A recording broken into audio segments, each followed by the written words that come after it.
anyhow, after Cosmic Blues Band, what happened?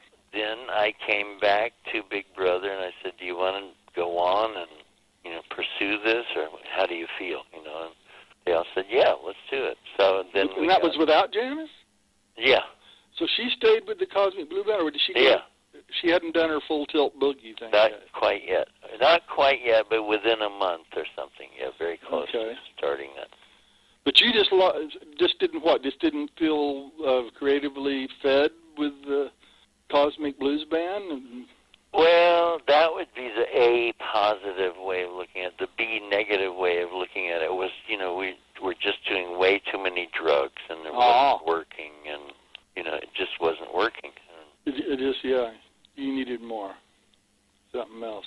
She needed, we all needed more, yeah. If you mean you plural, yeah. We all needed more, yeah.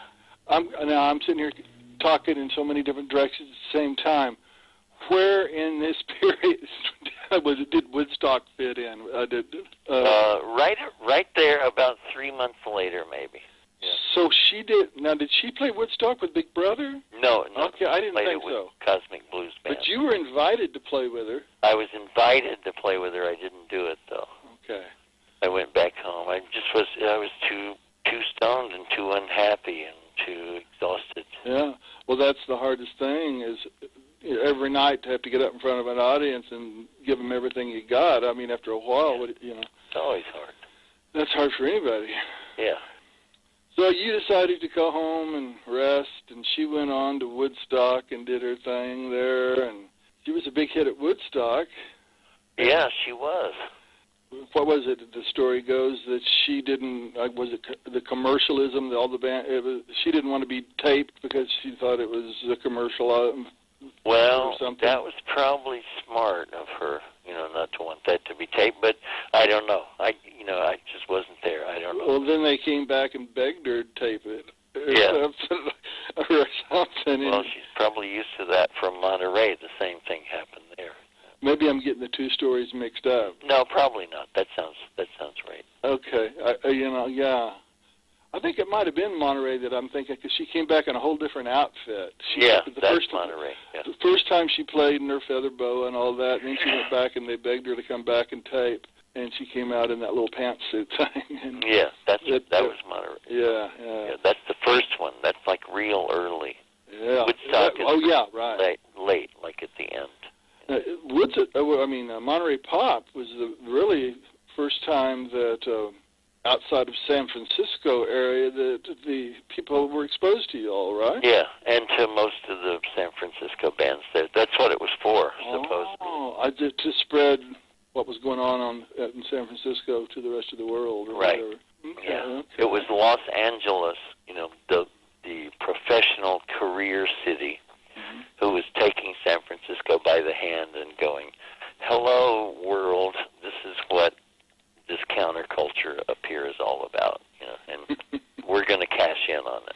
Well, I lived in Monterey, and I have to say I went and sat on that stage and meditated a couple of times because the vibes are heavy. A lot went down. We played there last summer, not 3 or 4 months ago, not long ago. Yeah, Monterey's beautiful. Loved it. Lived there 20 years. Place. So what are you doing now?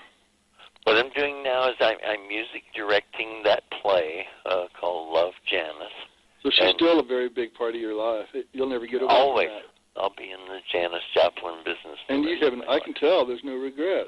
No, not at all. No. I mean, she's a really talented person. Well, what are you going to do? I didn't know, and some people would think, the first thing, a guy think, God, here I got to go again. How long do I have to live? Because you're so talented yourself. Yeah, and thank you. Well, you are, and it almost takes a musician to know it, because... Well, and it takes a musician to know how talented Janis was, and I know that. I mean, I stood with her. So. She was, yeah.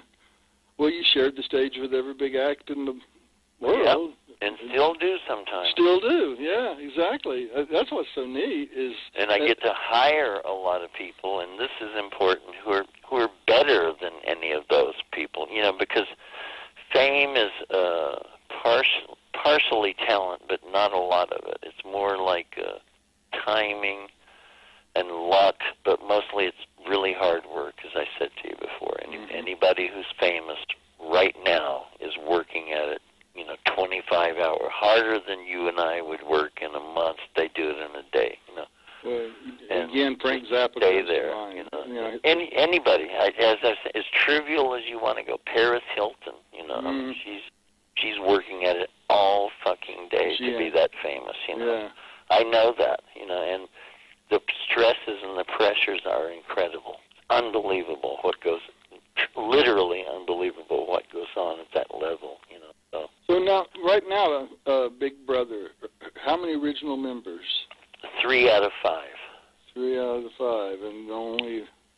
You think if Janis was alive, she'd still be doing it? I think she wouldn't still be doing it because she didn't even do it when she was alive. She left.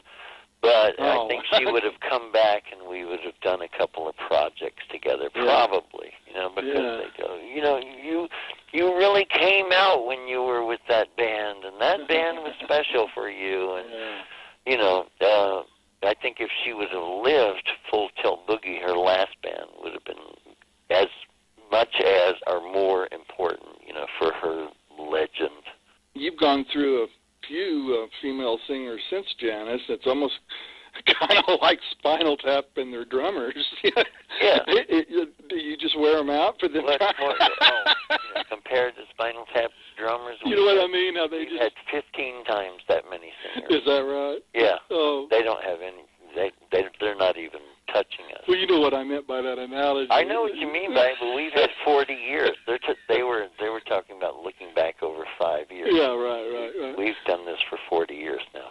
It's amazing. I mean, these girls are amazing singers. I don't know where you find them, but I feel sorry for them.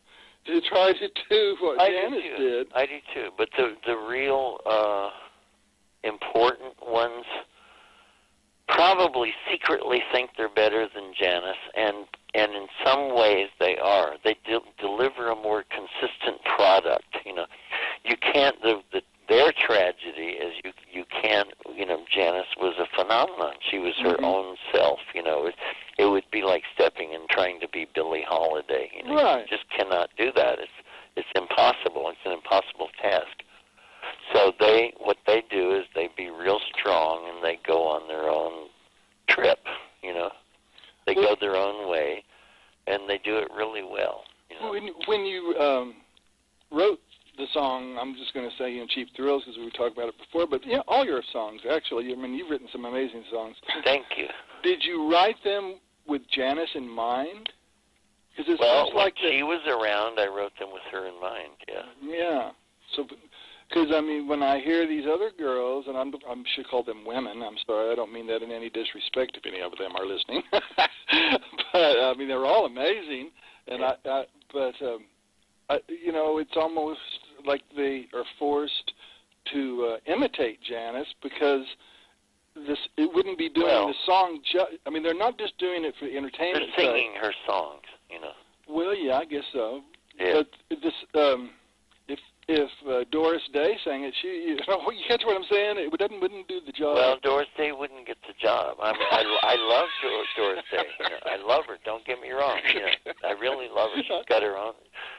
She sang some great tunes, but she wouldn't get this job.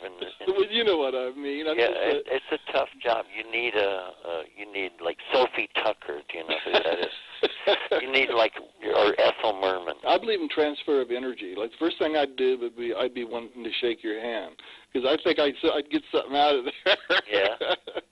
I've met a lot of people, and your energy, I can feel it over the phone. You're very creative, and you've got a lot left in you to give, and that's what I'm keep trying to get into. We keep going back into the past, but I'm trying to find out what you're going to do to us next. Yeah, okay. Well, I'm going to put that play on in Houston, Texas. And where are you? You're in Oklahoma. I'm in Oklahoma, about 100 miles north of Oklahoma City. Yeah. So I'm hoping it'll get there sooner or later. But we have a good time with that play, and I have a band in there who's better than any band Janis had when she was alive, So that's a lot of fun. You've got some new CDs coming out? Well, Hold Me, and it just came out. And who's your lead female singer now? On that one, it's Sophia Ramos, R-A-M-O-S. She's excellent. I mean, by this time, I know how to find these singers. You know? I guess so. Yeah, and so. she is truly an incredible singer, and we work with Kathy Richardson a lot, and you should Google her. And, I think I did. yeah, and she's phenomenal. She sings the song "Hold Me," as a matter of fact. And she does some acoustic stuff by herself. Yeah. Yeah, I think I saw a video of her with acoustic guitar and somebody on... Very versatile. Something else I can't... And when she sings that song, about halfway through, the audience stands up and starts screaming. And I've never seen that. I mean, not in the time of Janis. I'm not saying she's better than Janis. She's not. You know, she's up there in the Janis, that place, you know, where all those good singers are. She kind of pushes the same button. But I never saw Janis get an audience to stand up like that, like this woman. You know, why they do it, I'm not quite clear, except that they sense that Kathy's giving everything she's got, and she really is. I mean, she just, you know, she really pours it out, you know. And I think they sensed that Janis was giving everything they got, but one thing, they weren't as knowledgeable then, maybe. Right. But whatever it is. Stone. Think about it. Yeah. You're playing for 400,000 Stone people. And now we're not. And they, when they hear and you that, were Stone. They stand up in the middle of that song. Nobody could stand up. It's a standing ovation that Kathy gets every show. I don't know how she does it. Yeah. Gee, you know. So we got, what was the name of the new CD again? Hold Me. Okay. And is there a lot of new songs on it? Yeah. I can't remember the percentage. It might be 2/3 to 1/3 old songs. It might be 1/2 to 1/2. You're doing some of the old stuff on that. Oh, yeah, we'll always do that. You know, those are great songs. God bless you. I really do appreciate your time. Okay, thank you. And I know you got a lot of good things coming in. All right. Keep me in mind. Okay. I'm sure going to be thinking about you. Okay. Bye-bye. Thanks a lot. Take care. Bye-bye.